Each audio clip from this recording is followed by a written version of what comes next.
déjà. Je vous salue dans le nom de Jésus-Christ. Il sait aussi que vous êtes bien. Moi aussi, je suis bien. Ça ne fera pas le Seigneur vivant. Sa grâce à lui, nous sommes toujours vivants. Ce qu'il a fait, c'est le Seigneur qui a tout fait pour nous donner. Il nous a protégés. Il nous a gardés pour tous la sommet. C'est le Seigneur qui nous a gardés comme ça. Pour que le Satan ne nous trouve jamais. Il nous a trop protégés dans tout maladie qu'on avait dedans. Le Seigneur nous a gardés. Je vous salue, monsieur. Et ça aussi que vous êtes bien. Le travail est trop beaucoup. Souvent, on le tue. Souvent aussi, on revient. Je vous demande pardon. Je dis encore, nous sommes venus pour donner non, on est venu donner la parole, nos cœurs. Je me suis bien, mais tu as bien oui, de voir Jésus Christ dit moi, on y a encore pas na dom na so mutwi, ne no homa bona ne ba bonti, ye do se tinkom, ama bojan chachama ne die fusa awayemu. Aya dom bi kwa na ma menu ne do so ti ase. Ah, Yesu na aduminti, Kristo aduminti, no homa bonti na do ye nti, ne ba bona ne hwe so penti, ama ye do so tinkom, ama bojan chachama ne ekoso die fusa awayemu dada yina. Onyankopon say, den na me ye ye hu ahie tita. Yen kaka ye hu kosi se obese aba na maya otosumi croiser toujours que vous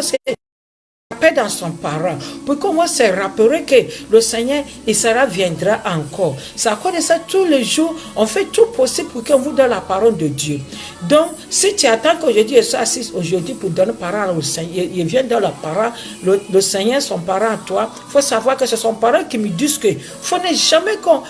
on a qu'à toujours se croiser et puis on va se causer et puis on va se rappeler que son temps est presque arrivé. C'est à cause de ça que toujours pour te rappeler que le Seigneur, son temps est presque arrivé. Amen. On va se prier.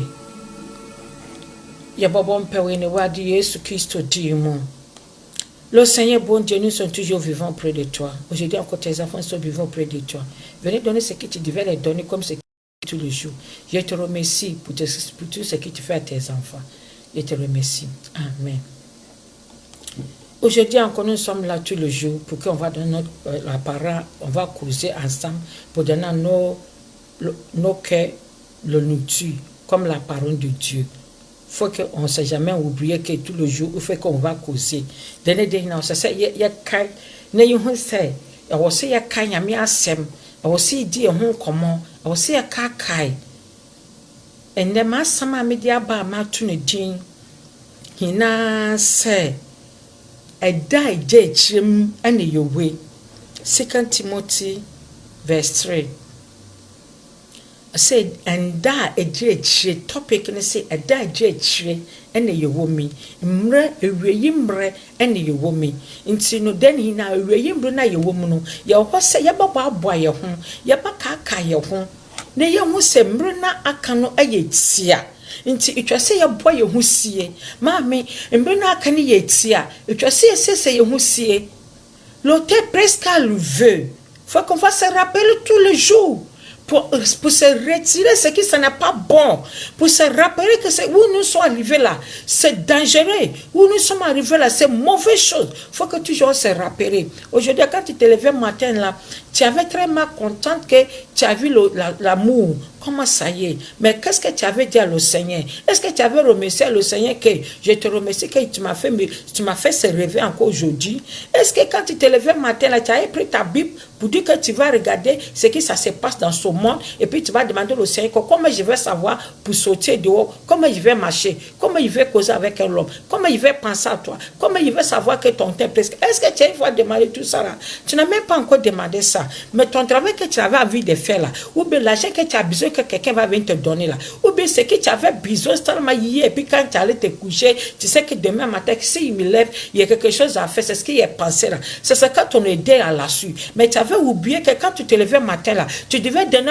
remercier le Seigneur, tu devais causer avec le Seigneur, tu devais demander quelque chose dans le Seigneur. Ils disent que faut pas aimer ce qui c'est dans ce monde. L'argent est rien, maison est rien, marié est rien, il veut voyager, il n'y a rien. Mais ce qui est bon pour toi, il faut savoir que où tu vas jour là, c'est cela que tu devais préparer là-bas pour avoir. Mais dans ce monde où nous sommes dedans là, tout ce que tu vas chercher là, ça ne fait rien. C'est ce que tu vas manger. C'est ce que tu vas t'habiller. C'est ce que tu vas faire, ce que tu devais faire. Mais tout ce qui s'est devant là, ça ne fait rien. Mes frères, mes soeurs. À cause de tout le jour, je vous dis que tout le jour, on n'a qu'à se préparer. On n'a qu'à connaître ce qu'on peut faire. Et puis ça sera reçu pour nous donner. Ane pa usawi ya mame papa ko mebe na udiye me ko moti na ne sa ho boye ahun sese ye ane pondo a wo kwade na wadwen si bibi so wakoma si bibi so na woni de bibi woni wo bibi woni de bi so kwan sa ade pakono ebe de beba wonsem na me bi so sa na pa usawi ye no wo fa wo twasam na wo kane ye no nkomo ban na woni wo ade akopon di ye ekita wo di ban woni wo ade akopon di ye wo se han na to fefefe ade tia ba no asam ben wo kan ye asede ben wo di mo wo ade akopon na po bi so ho asam ben na wutumi bisa ye ho asam tumi bisa ye etwa bia ya bisa wo no nkonkon din komo menem se wiase wo ya ye we bebre no afọ wo mo nanso bebre o se kuma bi ena wafre bebre nanso kakre bi no beyi wo mo me bi so se twusu wan wo ka hu bi anasa wo ka reject no hu bi twusu wan wo ka hu bi anasa wo ka reject no hu bi sa wo ka reject no bi anadue nanso so wo ka twusu wan ne bia de kura wodedem epise mra ye wam ye mre bia ya wa hoboa preso de ye wo ina ne kyerese o so wo twebe wo ade yankopon ne woni de kuta ho yie wa frɛ bebre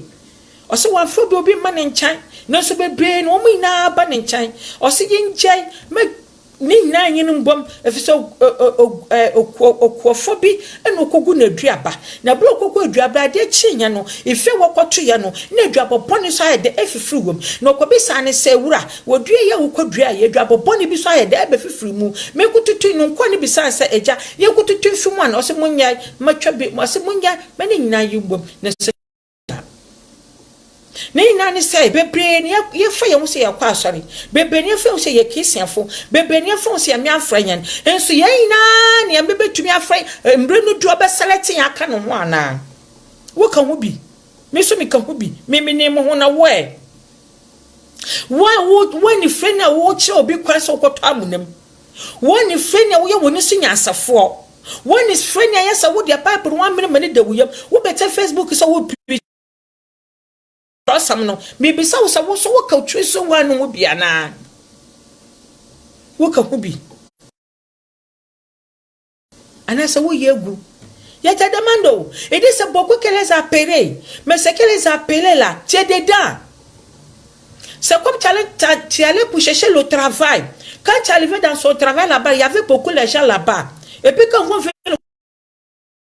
il faut venir retirer un peu ce que la personne a besoin de pour qu'on va aller travailler pour lui. Mais il faut te demander que tu es dedans ou bien tu n'as pas dedans. Tu te dis que tu es un chrétien. Il faut te demander qu'aujourd'hui tu te dis que tu es chrétien. Mais il faut savoir que le Seigneur, est-ce que s'il vient aujourd'hui, tu es dedans ou bien tu n'as pas dedans? Il y a beaucoup qui se disent que ce sont des chrétiens. Mais ils ne font pas le travail que le Seigneur l'aime. Ils ne marchent pas ce que le Seigneur veut. Ils ne pensent pas ce qui est bon pour eux. Ils pensent tout ce qui est bon pour eux, même que demain ils vont avoir, après demain ils vont avoir. Mais les autres qui sont dans le souffert, ça n'est pas leur travail.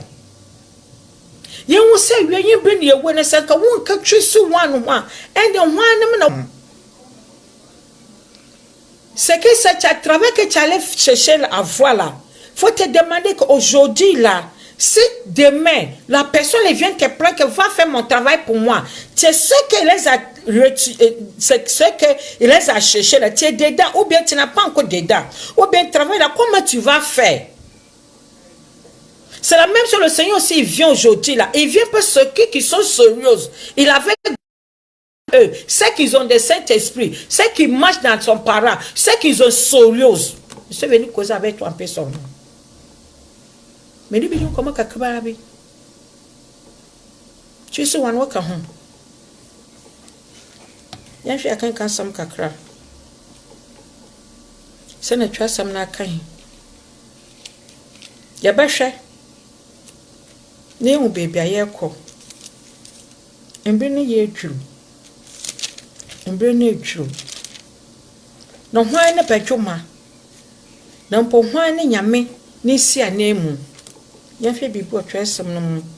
ne yem bi se ye ho se asonde ya papa ne ba ya ka ho. Aujourd'hui si le Seigneur vient, c'est est-ce que nous sommes dedans? Aujourd'hui si le Seigneur vient devant ta porte, il vient dire que ma fille faut sauter. Est-ce qu'il vient dire que mon fils vient auprès de moi? Est-ce que tu parles auprès de lui? Aujourd'hui si le Seigneur vient et dit que ma fille vient auprès de moi, est-ce que tu parles auprès de lui? Ton comportement que tu es dans, est-ce que tu as toujours changé? Tu te retiens dans ce monde, ce que tu vois, ce que tu fais, ton habillement, ton causement, dans la manière que tu parles à les gens, dans la manière que tu penses à d'autres personnes, tu penses à mauvais à d'autres personnes, les hommes. Est-ce que tu parles auprès de le Seigneur?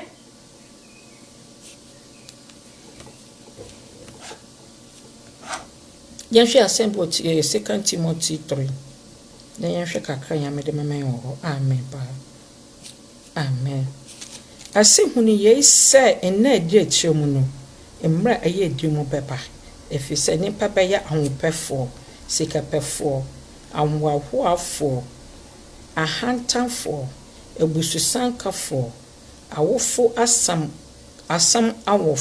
awofo asodinfo, boniayefo. Asi huni se emra de tienu we nu papa. Sika Timothy 3. Ye sha so 1 ye kan ko. Asi huni se ne de tienu we nu mi papa. Sikapefo anwahoafo, ebususanka. Sanye me nyina papa. Dembri we ya wo pesike. Embri we ye wonye sike tu wahwa wo hu. Na wo uwefu hu se Bible na din kaka. Se mbri de chire no papa. Ye nwa Paul ya de na Paul. Onyankopon wisu no pa. Enti ne sem bi o kan ye bia wo twoto ma me ne wo. Sa asama no ne ye di so ne ye na tu na kwagya ye de. Baby so say mbru we ye wo mi. Sika wo di wa koma esiso. Wo pa wo hu anyen. Ene ya wo nya wo ho, wo ye bibie bi. Na sa kwagye so bowe. La Bible dit qu'aujourd'hui là, tu as cherché d'argent, tu as cherché tout. Si tu gagnes tout ce que tu veux, et puis tu n'as pas encore reçu, et puis toi aussi, si Seigneur veut que Seigneur dit que tu ne connais pas, comment tu vas te faire? Awawa ya wawa wuhi. Enfant kwa jemam. Sika wu pay. Enfant kwa jemam. Baby also would you crash anine die ohia. Anine die ohia. Yankwe. Amen. Sanka for awofo asɛm aso ɔtinfo obusu sanka obi o ma otumi esika saa wo biena no wakasa no aka busu sam wotumi esika saa nti sɛ obi ka kyɛ sɛ Yesu bo hu sie de obi fira no bɛka bia no ɛyɛ busu sam abusu sanka for onye no hu wie a afi de waka kyerɛ bia ho a ne ahantan ne ani jambu su nsi no agwaye busu fukura asɛm bi fira no bɛka bia aye bususem enti Paul no kan otro ma Timothy to ka chene se woni se embre de akire ahoho bre no mun ene kwose ne pokwa wo ho o sa de hina mabu mu wonye no ho bebre nso wotwo ebom so wonye no ho kakra no amma no so aye kontane pe hina ho se wo sika ane de afon kwaje bia mfimi ma. Si quelqu'un a l'argent, il veut se montrer que lui il a l'argent. Mais il ne se montre pas. Il y a aussi qu'elle a un peu d'argent, il va se montrer que tout le monde n'a qu'à savoir que lui il a l'argent. Ce n'est pas ça que le Seigneur nous a envoyé pour ça. Le Seigneur n'a pas nous envoyé. Si tu as l'argent, c'est le Seigneur qui t'a donné. Tu devrais avoir ça, quoi ça t'a donné. Si tu ne veux pas avoir l'argent, il n'a même pas que tu vas te lever matin. Il dit que ça n'a rien pour nous donner là. Il ne veut même pas qu'on se lève matin. Et wadina sam se so on n'est pas moyen à dipantien. Et tu sais pas mais on y sika ayambre na so yamena any person so unya. Wonya wo aye wadina any person so unya. Anya hanten na ibre. Sabane sa. Wo mano kwa wo mu ade. Wo mu tumi wi so anyway. Kase bi before mu nubia na wo mo ka. If you say woman who say one papa was sika, woman mammy was sika, inti nkwala ubia wano wa kasa ebusu sanka na nkwala ne ka se be because wo papa na wo ye sika no ambra ho ase ahantan na wo yesu ya mama so nti nkwala no so be fe wono wo mo nyini yen wo ma wo sika wo fie nti so wo pie kwa abonte wo mo kasa wo mo kase anyhow e kire panyini wo mo nya ho bra se fi so wo mo se ya wo mo atu sikam nti buone ni de bia no so wom odoye panyi cha wom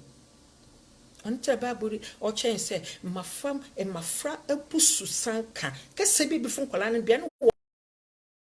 to say ska wo fie. Wo mba twen so de onye sika na akwa ho na hantan nya mama so ewonimu. Nti kola no so abeto nti wo msisua. Faut payer l'argent par rapport à l'homme. Faut payer l'argent par rapport à toi-même, ton espoir que tu as dans toi. Faut pas tout mettre ton espoir dans l'argent. Donc, quand l'homme a l'argent, ses enfants, ils ne devaient pas respecter. Ils parlent de n'importe quoi. Ils font de n'importe quoi. C'est parce qu'il est venu trouver l'argent dans sa... Il est venu trouver que son papa a l'argent. Donc, il fait de politique. Il insulte des grandes personnes. Il fait de n'importe quoi. C'est pas moi qui te dis, c'est la Bible qui te dit. Ahantan for obusu sanka for awo for asam ho asodin for boni aye for wana bibia ho nte ma ho so obi nye sika bibia ho nte ma no so ho onye sika bibia no ho te ede ma no te bibia wo bia oye nani so bogos ne de na wo no ye papa Bible na ebe mu kwanye mea nti abasan so atioso o se boni ayefo wana bibiare ho nte mo ho wana woni do apamsefo nsekubofo bibia ho te ma no wana woni do boni ayefo apamsefo chase wenye sikenti obia bibia no ho te ma no ne de na na oye wo se ni mpadi wo kwagina bebia oye papa kwa ma obia no wo se no kani pechi sam uka kamo ne mayam sompo so mo wodi de mapaba enye wanya me soma wo so kwakwaye nyame afo wo ya nsoma wo enye wanya me shaw so kwaye ça le sait t'as pas te dit que te donne l'argent fait politique le sait t'as pas dit que si te donne faut faire de n'importe quoi le sait t'as pas dit que si te donne l'argent si tu vois l'homme là même là faut le faire comme les poubelles non c'est l'argent que tu es pas fabriqué l'homme. Tu veux l'homme là même. Tu ne peux pas prendre le sable pour dire que tu vas fabriquer. Il faut toujours t'abaisser devant l'Éternel. Et puis il va te soulever. Amen.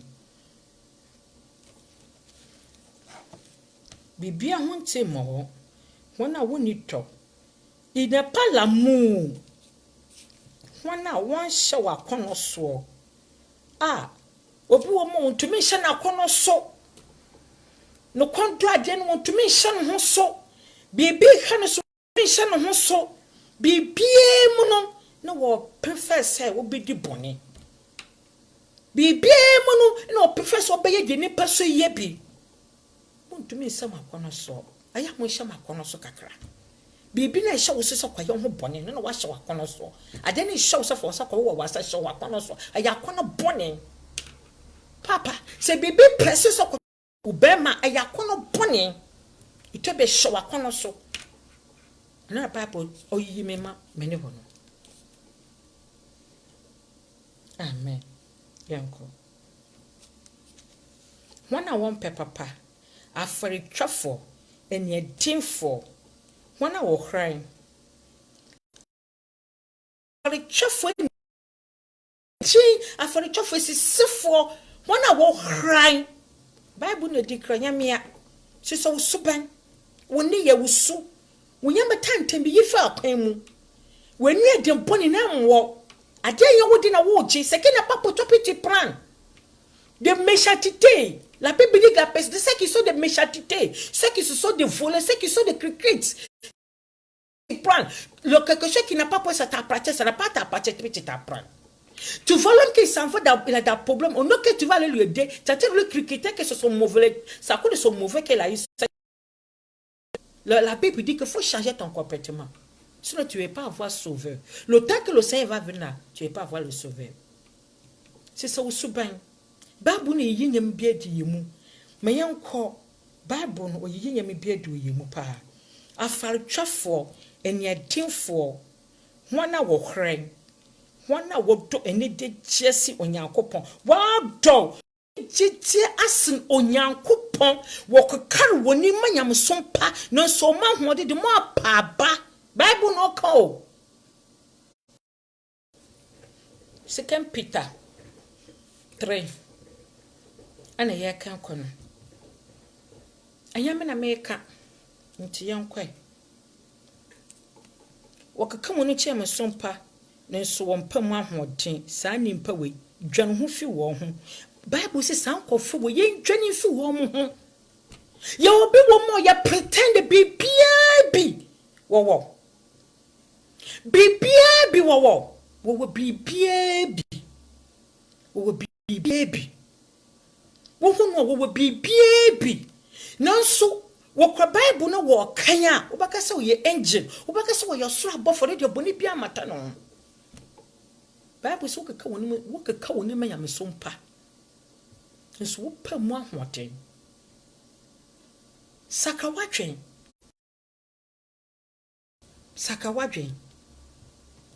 anya me na meka Bible no ka saka wadwen eti modina ho achese bibia ni pababa na obohu na abrabon bia na hantene de kan ama no bi person wa solifie ene ye behia ne se wo part ni enti wurowa ne wonya hantan a solifie ne wo kan wo se sa ne pe wo ya de o sa de wonti won pre ne parta ne wonya hantan ne wi afi se ye nyame bi ne wo pagya na du sa bre nti se bra wo mama mo so dum na ho konkon atwere ho ene afi de aka ne aye dote ahondinde bi enu hu bio wo ye wura nyame ntumi fa wo nya hwe amen ose yenum bi no ho na wona ma ase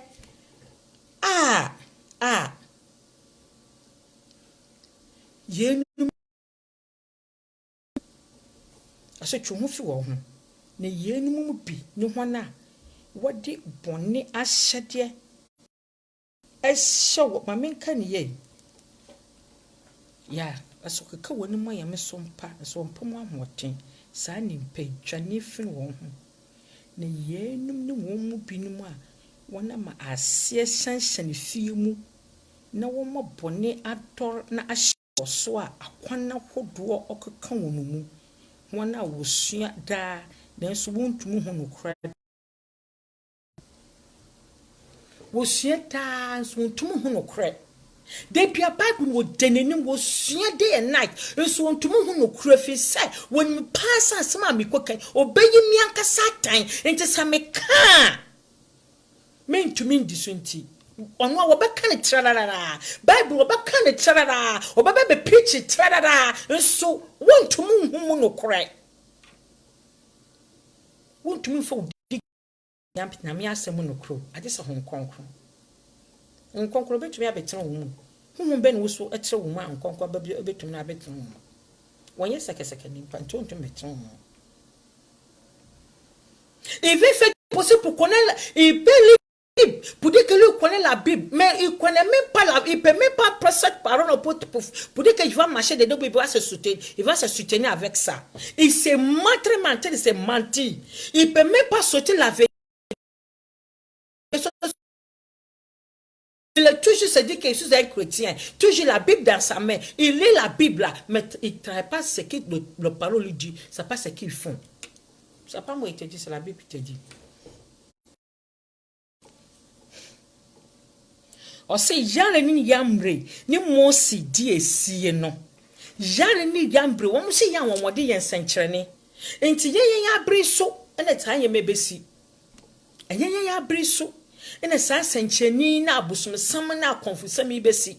yani ni yambre wo mso ye bi wo ne Moses diesie no so ya metumi den ho adi enti konfunu na wo hunu na wo face abebo no emwo dusu na wo de ho atono so no emwo malam ni na wo de akoma atono so no emwo ekwote na wo de echi no emwo luminata wo de echi no emwo film na sha wo de ho akodwan no emwo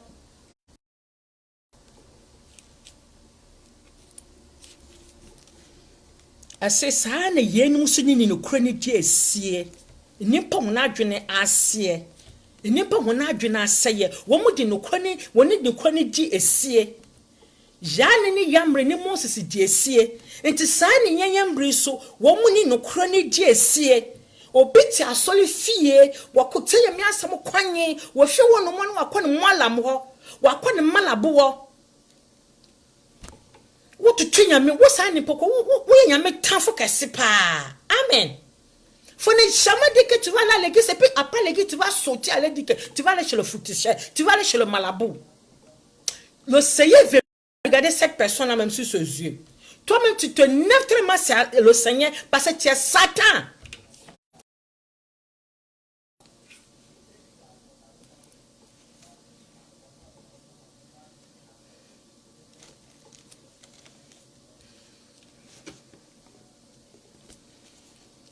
Osi womu di mosi di esie sa na womu di nukro no so di esie wo ye nimpa wona adwena asaye enti se obi wo ho one nukro di esie a Bible se na adwena asaye me na meka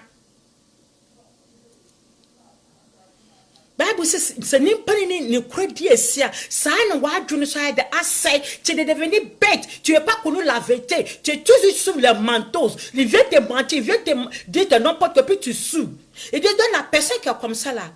elle est trop bête. Ça pas moi il dit c'est la Bible qui a dit donc on va aller. Asi we ça no want channel so ye na wotie dimin church wo de dimin church me ba me timpo me didie ma ba ochichere ma bo asoto me ta wenye tai ma mani huna ba me so Antiochia me konlo ne minister a yenua Paul amani huni hine mu de jedia one no nko anam hia wo mu nye jedi woni mu nto otu wo mu fo se wo de dedi pe wo ye mu bia ni di machiri ye mu dudu se ne tumi tena nsohwe mu ye mu dudu se tumi tena ho ye hia ebremu se se ho ye hia ebremu ye we embi we pode bia ya me adom eboyen kakra epedwo bi ye se wiase wo ye we se bebe wo mu adwuma se Umejuma se afino bi me predwuma enti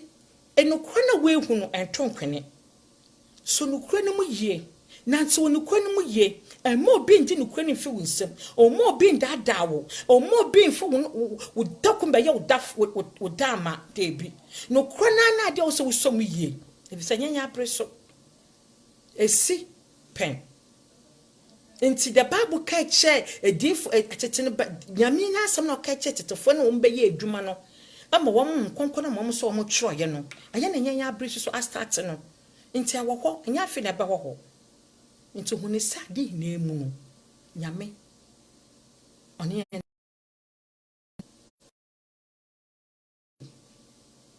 enye no na sanse me besisi esi data ene nyame na na adu so wo mo ntwonto menye ekirifo ye bebe ti so wo se nyame afro so wo ye kiesie ni a wo kiesie ni tinu kro ni yie so wo se nyame afro se besom na ye jeje wo nyame mu na hwe no wansan wo chi na nyame wo mfra bi kwa bebre no afro wo mo nso kuma bi na ahasa me kai no se me se wo afra bebre nso kuma bi na me beyi wo mo na wo so kuma bi wo kan wo bi few people wo kan wo bi twese one na Bible twese one wo so wo kan wo bi kro wo jedim if attraper ta foi ne jamais que tu vas paniquer si tu te paniques là c'est comme que tu connais pas le Seigneur que tu es derrière lui le Seigneur qui t'appelle là tu ne connais pas lui allez que nous sommes dedans nous sommes dans serious coin. Nous sommes dans mauvaises choses. Faut toujours faut ne jamais te paniquer. Faut savoir que ton Seigneur qui t'appelle là, il peut jamais t'abandonner. On nous dit de bien mécano, mais c'est embre waya yewomi. Embre waya embre biala. Yami sho papa. Yami sho. Embre bono de seni biala. Umwechi, no one can say me fe echi ya. Na baba ni yami abafa yenko. Yare ni nyamra wo mu ni Moses sieni wo ni na Bible ne ka cha ya no wo ni sieni no wo mentum no na nyam ni tumi ni nti saa ni yemre so no enimpa ede ye yan enti sa obi ye konfini obi illuminati bi ye court ni obi ye femination ya ono ntese ni tumi no wo no o chanyame ne de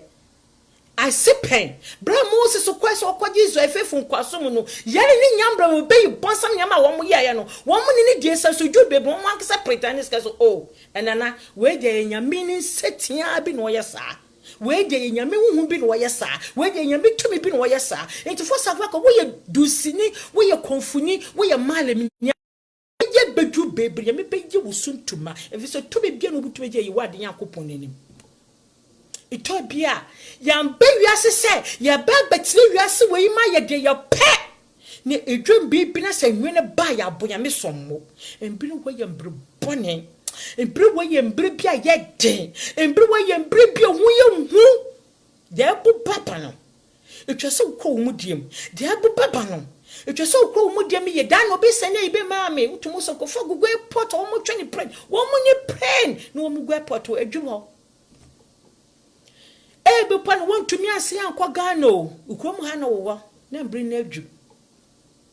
afa shwa mi se wo kwa akoto abosen to wo krom he wo san kwa bia won tumi ase ebe pan wo so wadwe nyina ne se me kwa Ghana ba san ma be me kra nkwa je ho adwuma sa time na atwom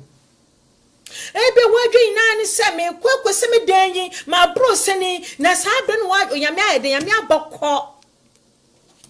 sa be nyame abokọ ye mo bebo kaka me asem chawo ma twa me asem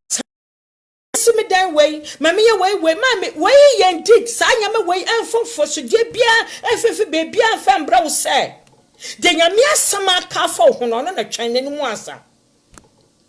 me boam ho me se da me toka ani we den a che wo no wan sora sa nya no ntu fo nko be bia say me ntu me sorry ya me se me be life atadia me she wo ti me say me ko chia me kia ba ko bi me to me sha tade me no mo so ba ko pe na me hye me wonne ya na me kwa dan yo ka bibia me asase so esu bia atade ba ko ne de ba hye me ene adaka me de ko ane po de me aboa me ma me wo me ba asase so me be naked me de hwe na ba ye nti sa me ko na me atade ba ko bi hye me de me yo me naked na me nya atade ba ko bi hye me nti oni nti won pe bebe wo de wo kra bokọ na na obe mu adwene saa na metokwan ya che na me ni dem no we na sha se na ma me na ye dan buka wo nugu so nyama wo du bonu hu de banana ye den de banana no den wo betumi agyira makose wieyi makose wieyi awo so wo bom modin akosa ubo medin etu bia me nam fia no me ya madwe se me ya fa se aduan ma wo so na me kondo me bom hu esiese mbiri baba bia na me nya si me go sika kwa na me nya aduan anto ni na me de kwa me ba bata enya afi na me bebe se kwa se me hu se ma ya me nim ya dada ade ye ne professor bia ni wo mo ade ya wo wo professor bia ni wo mo bia wo di wo kra be kwa akoto enfa bibia nya comparison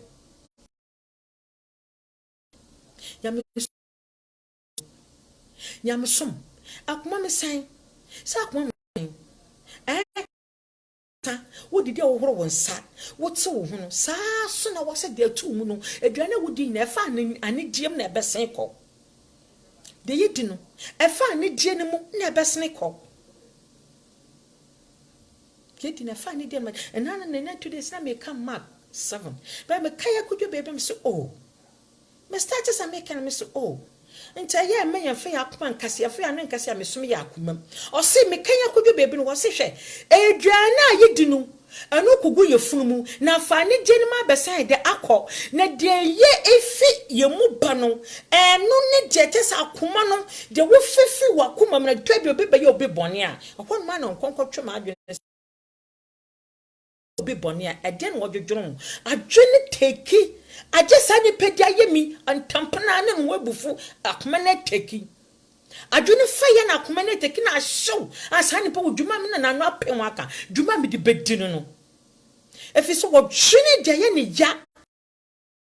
mo no nkonkon sasta o kire me o say ya so obi ye obi bone a aye eje na di nkesi o se na adwene o fa asam no o fa asam sa asani pa we enen anonaka o na akoma na fa sani pa we dwuma me de bedinu no ade o de me ye bia hye na nemu it's only in the Bible catch and say, do feel the wood in what go no. The wood in their fat and need the animal neighbor. Ponteno. And then no good in Pedrin hoofing. Ain't he? Brian soon in a share for Namono. Woman besides, no one will share for me. No one would do 1 man who will say, yea. I didn't 1 month to 1 month, sir. I can come, Mike.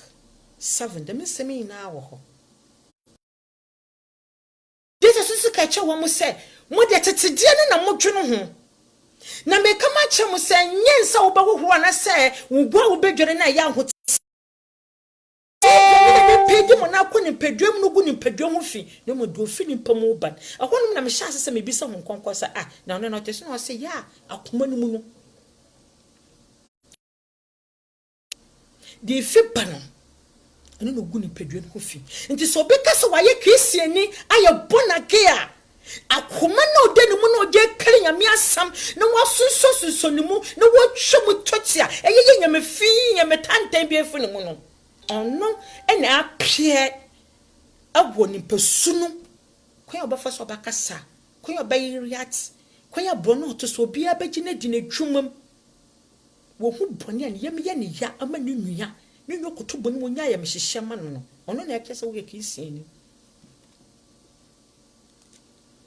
enti so won tumi ensure sa ability a na kyesa akoma na do mu no nkwasiasam na ne ye bone ma so twe na nyame bone ifimba ti so wo kenka mesaya kan wo kan ya akwadwobu ho sane akoma na aya nipa bi se nyame so mu akoma no wo dwu ho no ma Mark 7 wo kenka wo start wo one wo kenka ya akwadwu 2021 lo kwana wo bo ho sane akoma na de ye mu no otase nyame bone ma nipa tumi fi tibie mu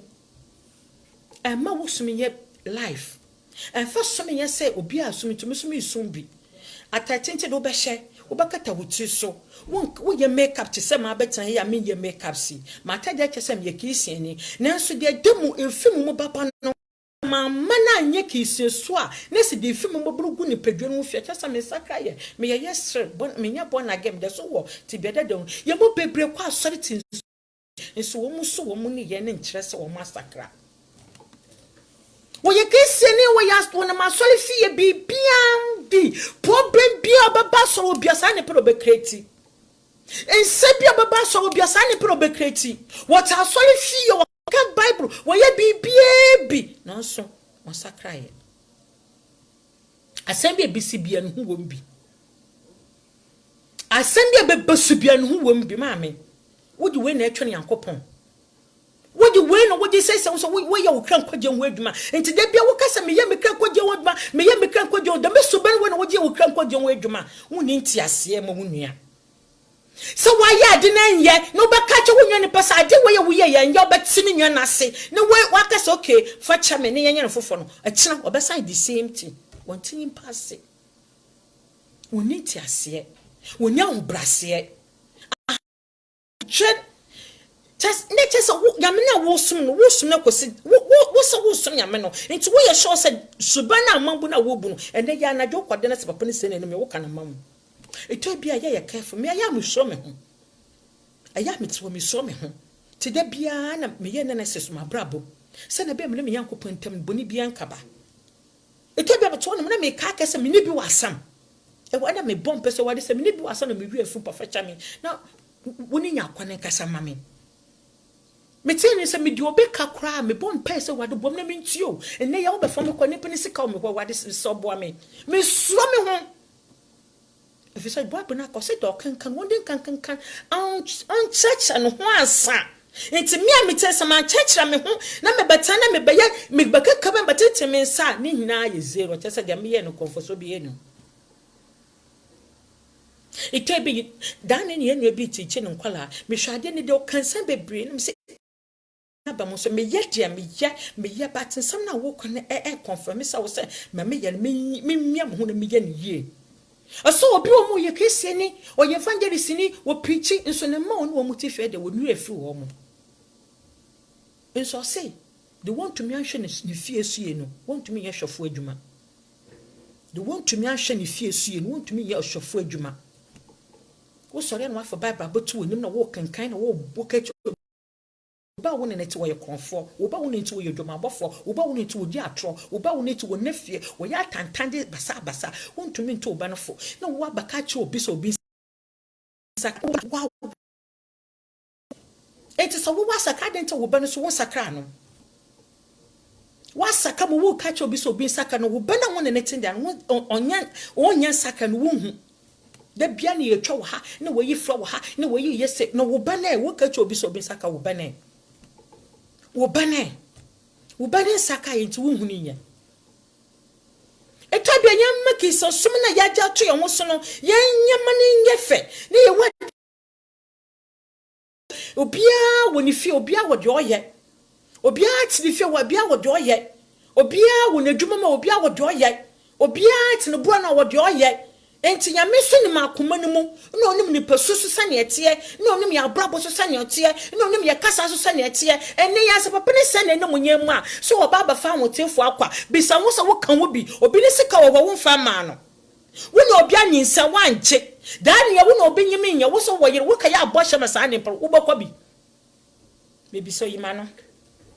wakoto obiade wo hwe obiade wo tuaye obaka wo ne no kwebere de edidi na atam rof wo na oba wo yere so wo na oba bi so ge bi akonyem wo ye wakwa akokọ sa abohira ma no bisa wo se ekina papa ne ba wo kwa bi wo kunu nso be me na no so wo yere na wo ye adwuma asika wo ne nsem kye wo kunu nti wo suma wo koma ne wo da ne wagi sika be ye adwana ma wo kunu bisa wo se sa papa ne ba wo kwa bi ejo Sunday ya wa wonu mi say won gware ye wokita boys 3 4 na wuchi wo so ejo Sunday wa so atade wi na wakoba afade pinchim wo poison ho wankasa wo kese ho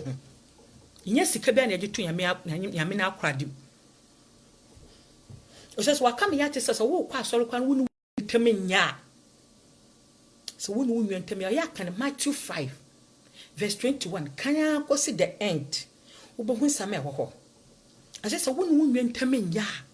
na wo kwa asori na wo kwa akoto collection na fo sika no tufom na ko wonu wonu ntam ko sesia ko na no wonu ntam ko sesia se wa ba first kana akoto be se ne pa do sane sa de we ne pa do sane yetumi di so ne pa do sane yetumi sa asam nyame kan yetumi adi so ne pa do sane yetumi adi so de bia wo kwa asori a woni obi twema so asoro wono na wo address kontan wo jahire tentento so kwa akoche san ne mpesa me de bia me ba so me ta me ho wo de watade ba ko pa na wo de ba enye wo ania miso so koye o ne pa woni no waso de woni na twema so na wo gi dressing ko di datam no ya minimu aso na wo kwa mo wo ko bo life kakaba ya me wonimu aya yenyi yesu tantane ne ye boni bi ni so boni bi yenyi fi ya kwa mu na yame asem no control your life enna busumo we sunye wakwa kwasane sika akoma dunsini na wo fi Ghana wo kwa no kwadi tum wono wasane sika akoma no wo ye waka chensa ya wo wi efu wo ade yankopɔ wo wi efu Bible de wo dem wo wi efi sai nyame bi na obɔ wo wi efi wo dada wo ho wo fu nyame na bufu kwa wo hye me abufuo wo de hu nya abofrom se wo so ye Christian so wa hu me se wo ye mafia ye beyi watu ejama hye wo nka ye ho wo ye atwemini wo ye yiyimu wo dwani mpa wo wa ade bopo wo nwa be ba wo nchempa na wa hye wo de guabo wo tumeka che wo nwa be akom de ne se wo nwa wa hu so wo nwa nya adwuma kom na wo kire no wo wo bibia wo so wo boa no no meka che se mini bi wo dan wo koya na watemedwane gubole be de mama mo odi dem de gubole ma akoto akwade wo ye ni poponi ni we are Timodini. Woman na atade woni bi ntuma po woni bi. Wo hu pass ade we menwen ho che no. Awota wo dia menu no wo no kwakwacha no. Wo afi no. Ana wo ho che no. Na wo de wo no womba. Mu da kam na mu twama pen wo dwoma ani atesa. Yesu be ye nyina sa. Nso wo wabi. Wo ntumi ampan wo yin paboni wo ye yimu. Wo hwemo bon. Wadi ni mu wo. Wadi ni mu ni pa boni ni bia chesa onya ni mu ye ni mi na mafia wate wo ya mafia wo so de wo paw dem oyi border ekotu gwa ponten se bolade ma fan kotonkene no sa ania me so ba faw wo so wo ya bolanta ba faw ejam asho efi so wo so wo ya bola obi tima wo no humobo eba wo nua wo so wo bo no na wo dia mo animo nwini timodin wo di bo wo nua wo no nua biti ehia no amede wo di boto dwana ama ne mpo ni bi wo fofo so ka kira wa won tumia enya yem hyehye mpo amfa wo dwana wo fie pon wan sesa bia nkwama no wo so o mini bio o we dia meba ya nso wo bi pa wo bi So what kind what start to one wa wo de kwa but say say mo ya making wo ho okay bibi wo ho say wonwa na no chi na oba wo ncha no wanbo aso ka che so woni ya menko no ina so no ho chi wo na mu nyam James 2 aya kan ko no be hu sa asem ya wo Bible no man ka mo kan so say bo kan obi ma de pay di to mo kan me de mutu so a me tumra na me a che wo si wo kan James 2 start to 1 for kwa kwesi 2021 22 but say asem ya wo I say wajedi ni nyuma na waji asam na edi na jeje ni nyuma ko de jeje nwi obisu wajedi nso oye ni nyuma no aka ne ho woka se kesi asoma ne se yese menjinji mama me sasoma ye born again ti mewie me sori se wo we ya atwemeni woni timama wonua woni tima woni do ewade nimu ewade wonimu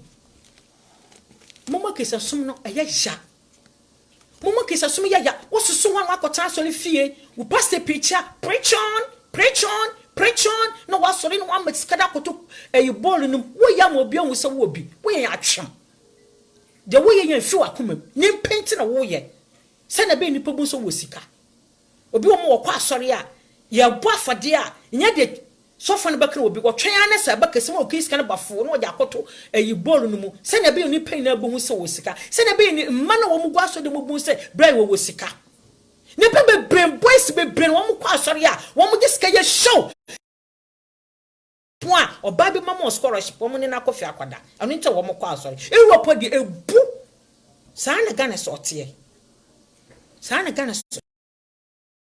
wokwa asori asori wokwa ina enya adwesaka wonti no wokọ enya sa me kwa asori na makotena wono mo na me tsa me nyankopon na asem na me de abobo ye kwa asori a ye kotenya me asem ni ya befeni ababa practice se ne be ya asem ne be ye adwuma wo ye den ye mu nyankwa so for life nyankwa so for atade nyankwa so obi ya dem na ye mechinti me from ntumom Holland wei me pabo dan me koto ye me sure dan me koto ye me kanta dan me fom ye wei wo ha wei fa anya no ntiri kwa aswa obi o mo bie na de won kasa edura ho sese no dress ho na wo kokodi atam ya minnimu wo ye shame wo ye aimless ya minnimu ya mi onimu siso suban siso suban pa so bonboni no wo mu sesa ne yosuba sesa kokena woton na wodi yan ho na wodi yan yamrasam ni jai wi na woton na wodi yan ho ni jai wo yo sofo pen wo sofo wo yo difo wo ya sampakani so woton nsa jai wo bagina bi wo ka chobi so bi ndia no bone so wo hyenkukomo ye wo ka chobi so bi ndia no bone so wo ito bi kwa Bible kenkan no finchem te so no de wo ye holy nso no ankasa no kenkan asam na ankasa no ba ko sa wo hwehwe bonu wo nya wo se na appearance ya basa ni bibia ya po momma ya medwuma ya dendodo wona wo ka chobi sa mani wiade no wo kwa dwuma na wo ba no asese dwom nyama ahyo bag ma be fie wo ka chobi sa mani bodwom na ba wo ne ne tene wo nya no ho ade ba me na wo ne ne tene wo nya ho ade so wo ne ne wo watch achiro ho won chachiro won sakraye wonimu won wo ya hraba ye yi wutokene wo de won kan wo bi kura afa hye wadwe wo de wo kan won kan ho ya menimu adan ya so ye fe won kisia fo me ye kisia wo bisa no one quotation wo be chia wo kaso wo bisa no mun saman wo de bro no ho ni hina sa Bible no o de ni fie ono a wo mie so ten nti wan kan Yesu oba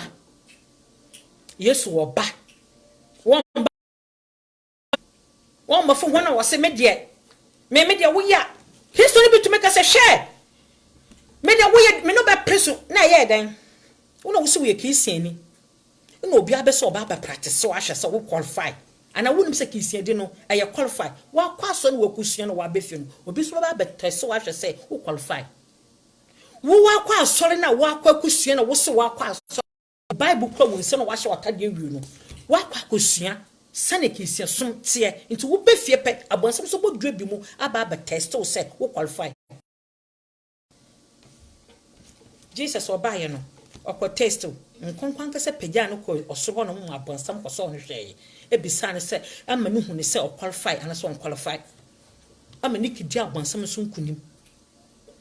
nti saa na menumi no hyete ya sakra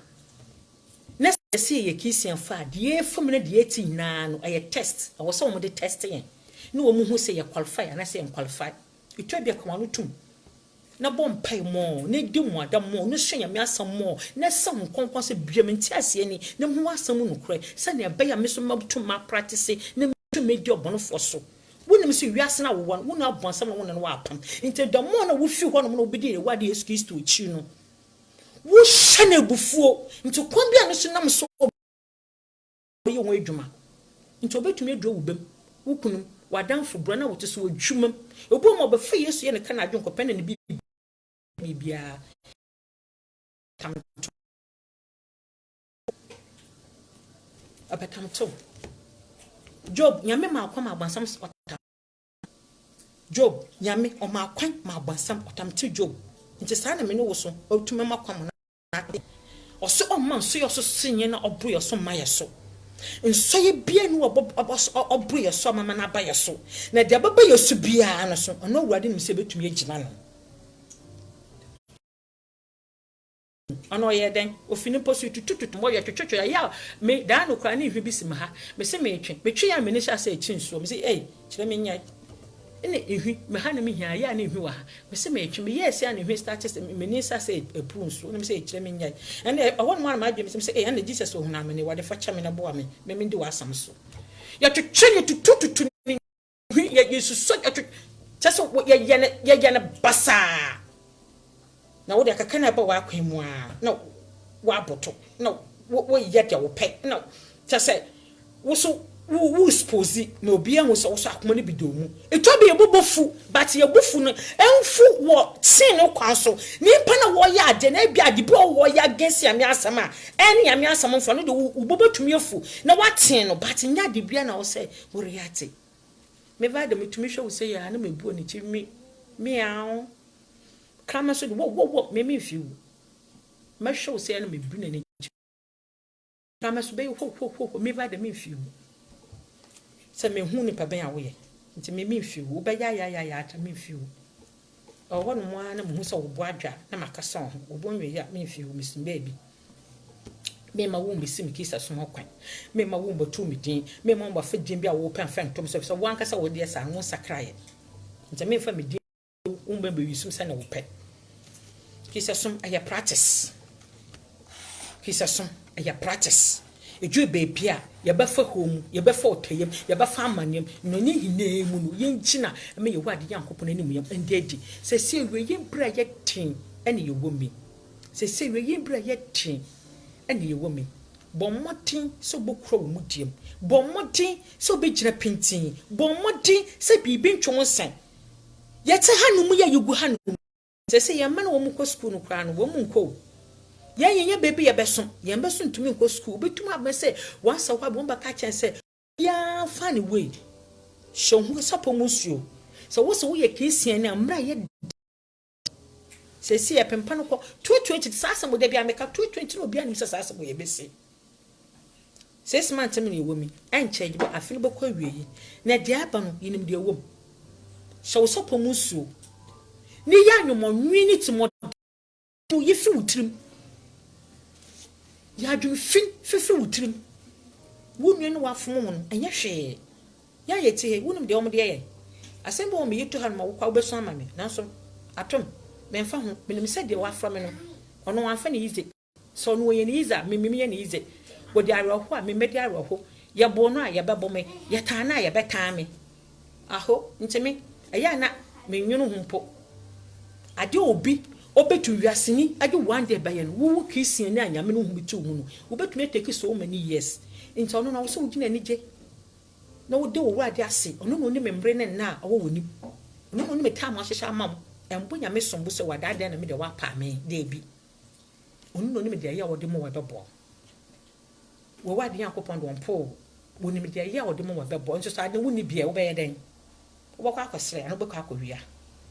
nyame na ye som no mesre ewi na ben ena na dwe me no kese eno a ye na obi koda yo Monday ya shasia and the Sunday nepa do sen wo mo koda ye wo mo ansore ne nepa do sen wo mo kroye if it has for us so na bisa wo so kwa wo mo kwa ne sen ate ya na wote so obi wo a ade adwe na ya wo dwen aya asem bisa bi bisa fa wo ho enti wo nsuro enti wo mba hu enti ya wo hwehwe wo mu na wo nje pretender na wo nje life no hu na nsem hu na ya wo din ayene so bi wo a bible choso kohwe wo wieye kono kohwe wo wieye wonyina be se motu sala wo bewu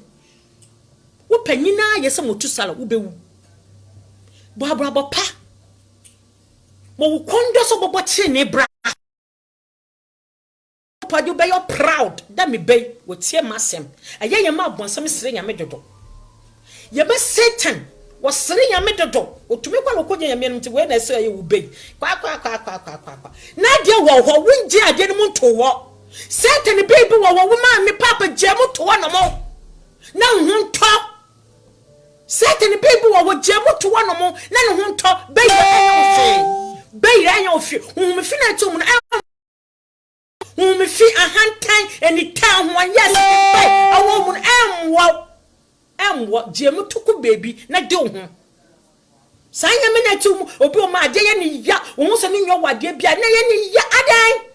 ade na nyimpa kan wa akoto anya wo de wo kuna anya wo de a ne den wo si wo kuna anya wo de a padi pabi na ye mo da ache asase wo no bi sisi dan wo so na hwa ho oso wo no de wo ni baby pada no de wo ndwo no ho wo ni da ni bi me ye bi me me sorry me hu say sa mpai na ade na ye bono kra no aye bibeti say wo twa foundation wo sidan ko me sorry me dwom say wade me da wase pa sa ade bia ye no asase so bia na akine bi nti maso na wo twe no ne mpra na wo twe wo yi yefogu no na de sen na wo sen nsam kaka futi bubom no obi betia Facebook no wo preach a wotumu so ne do ye enji boni bia ni no ho wo hwe ni mpa na wo bon ho mpa wo bu sen ni mpa na tie sakra wadwen Facebook wo betumi abetia preach mo bia ja sakra but wan kasa mo so wan sakra wadwen na wo bekwagem me de me be no wo preach a me gire wo ma sese metie sese metwo obi baba betia nyan kwagye na wan kasa na wo preach no wo bekwagem wasata me moto sabra bi preach me hwene din na me bom pam se wade hia no me wa ya me say hey on free me ya me catch him straight o so on free me won no mensa ampa so won no mensa no wa betan preach no wa yatan chance pa abonsa mo no so in bible mu nti so won in bible no betan preach ya ne nche se wo bokọ heaven wo shoku komedi bone wo wi wa betan preach wo shanku komedi bon no mensa wo badwaman wo wi so abetan wo preach Facebook e da ya ne popon ho awo aya na se fa na ye wo mo na wo mo de kamesi wo mo anim no wo mo preach wo don kwa sa ye nyimpa bi na ye ne fe so metra ha no mo preach wo dwon wo nte ase wo sakra ye nya minnim no na no so preach sakra me de kaka me ka che won sakra yesu ma ye na ben me na sem bia me ka chro sakra mami papa se na na dua koda ne yenya ya nsoro ya praise god ya me ne baba fen na ko ye kwa kodi de se yenya ye bom kwa heaven ho a asidan ka safro wrade ne sakoben se me ko nimfa wusu ko benkuma a cha se adwuma na me ye no wan fa me memfa ho dan no nyankopon oso Ezekiel we show Ezekiel 3:16 to 17 wade ka se me che Ezekiel se kwana kaka asam na kira dia orira anya sa wan kaka no owu ni bono ma mebi se ne boje afi wo ma me sa wo fo wan fo ma baka dia ya kiro atembu de ya mebi ya kiro vida na oto ho na oka obi so kiro oka obi so we na kire wo obi ye picture akiro me de me yesoma fo mabobon sampando wo mewie me ndu boje ho fo bibie mu de sese nkonko fam so kache obi waka me ndu boje ho fo bibie mu saka wadwen na so ahinde na aben saka wadwen na wade je wo ponchi saka ayo say ebia yo bonita kine wo kwa kofesi no wadwumam abeya gye obi na wayo bone na wo so no kwa ka fidi wadwum abeya nka gye nipa na wa fom na wo so wo mfenche wo ma ya kine atom no abeya nka gye nipa na wadi wo sika nti wo so wo kwa korpot ma police fa akọ kine atom no abeya nka gye nipa na wa fom na wo so wo kwa gye na hwe yame na ye dia ebi nsi deni enye ti ebi nsi deni obi nye bi se ya ankoja asakranka ene se ne ye enu ayekosie eni so obi nye bi se ya anka ne se enu Friday yekosie obi yekohie obi nanso wonye bi se ante obi me ya wo na basasi so wabobo abraba nyina amenesi wante emi asem no kurese wotena sori fie woto collection wo bo afode wo ye bibia bi nso no kurasem we wante bi da odiewu amene degem nyame onhiro no mo no ye okese kosi so be ye okese se wonye mfa Yesu a mesa se bebi obi mama wonsa so de wode ahya mensa ne afi we ye hya ase na wode hya mensa se as me kasam ne wie pe mama de obeti bia no mfa Yesu ye no kra na kyenkwa se wonye mfa Yesu a mama wonsa so bebi obi ara wakasam wo ye dimechi wo si ewurade me tawase ba wudi me vita sende de wodi wasamete sabedo me papa humi mopo ma wonsa so humi mopo me mrato mamumu hwo ma ewate me sofa cheme ati wasem me num ho me ja komo ebubu apacha bawonim papa for money na cheme na kura me sofa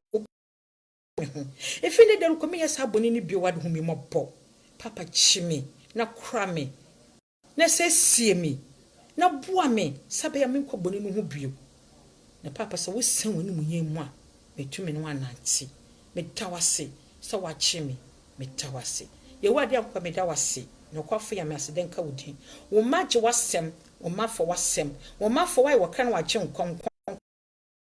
che wo mu so ye French ni do ho di che no so ye Ghana ni do ho di che no so mpo so ye bi on te Ghana kasa wade for kwambe so na do ho di che no medam ye somafo na duaban mebugu ogugu asase paso do e wate manu so ha na mpempem na hye ho ni munyam awodo be Yesu Kristo diminti adeje fu yan ka se amen na amen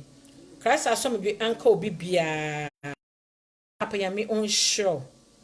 ya me okase pa ya che mama me minya adagire me yambra mafam no edi nkoma pa me che obia ya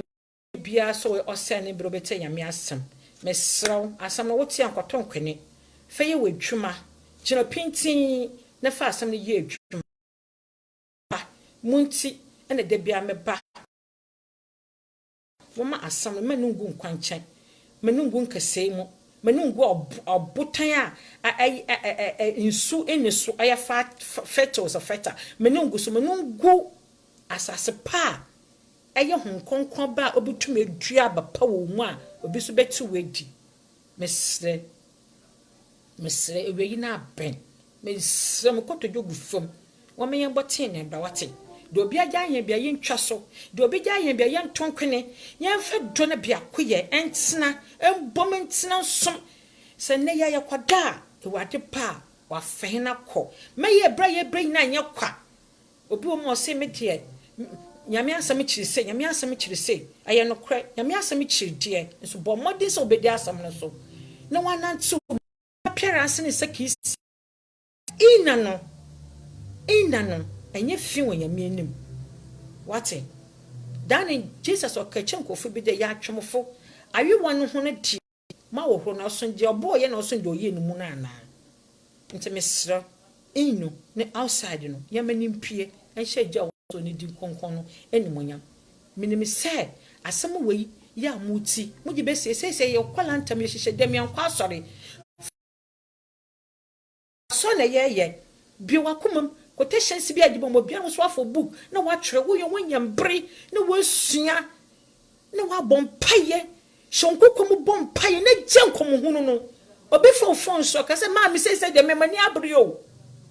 na wo bom paye no wo di moda hye wo kokum ne di moda wo bon se bibia echi wo so bi ankaka ne wontumi nje mu no wo bon se wankasa why you free wo woni mpa no kwa na wo kwa ne nkan nyame hye mo wate na nka mo ho asomdwen ka mo bebia mo de ochi wo so bi wade hu mo bono de no edi nkyero no nje wo fi amene na ho mu wade nya wadom na de ne no wedu so na so send anim yam ne sama me wo yese yara da papa wo yese yara da de chi wo su bi obetumi agye mu krasa asomdwen kan prob ya no batwetwe nkome ya me sure say wo nya he na wo fe telephone ma do ko Facebook a bebre ya papa laja wo ho anya no kwa da wo fe na o mama wa ba na wo nya na ba abeso ya me sure bibia krasa asomdwen kan mu bye bye ya bese ne share da foforo bi ya me sure bye bye.